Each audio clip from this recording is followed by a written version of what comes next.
вечерва од Струмица со малата, но сепак големата звездичка Трајче Георгиев. И само на исправка, Трајче се лути, има веќе 14 години. Трајче, добре дојде во вестите на Канал 5. Кажи ми, тежок ли беше патот до Белград, до малите звездички?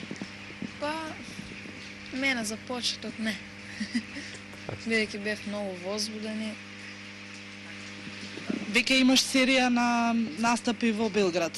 Кажи ми, гледаме од малите екрани дека имаш придружба, но кажи ми, работиш ли веќе со ментор? Па со ментор не, но дома си работам со мојата сестра. Веќе си 9-то оделение, планираш да се запишуваш сигурно во музичко училиште? Па да, во Скопје средно, соло пење планирам. Гледачите има можност да те видат и на концертот на Тони Цетински. Имаше бројни овации, бројни надвикувања за тебе. Какво е чувството да се биде во една концертна сала како што е Сава центар во Белград? Чувството не се опишува и искрено тоа треба да се доживее. Низ градот имаме можност да видиме дека рој девојчиња трчаат по тебе, не само во градот, туку и во училиштето.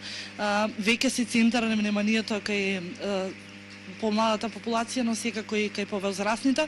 Ќе им откриеме ли на гледачите воопшто до каде стигнува Трајче во Белград? Па петиот круг. Во петиот круг сега да не откриваме понатаму. Имаат можност гледачите да гледаат. Јас ти посакувам многу успех за понатаму. Се надевам дека ќе станеш ти едната пинкова звездичка. Се надевам. Јас ти благодарам уште еднаш и ти посакувам не само од моје име, туку од име и на сите гледачи. Ти благодарам што беше вечерва со нас.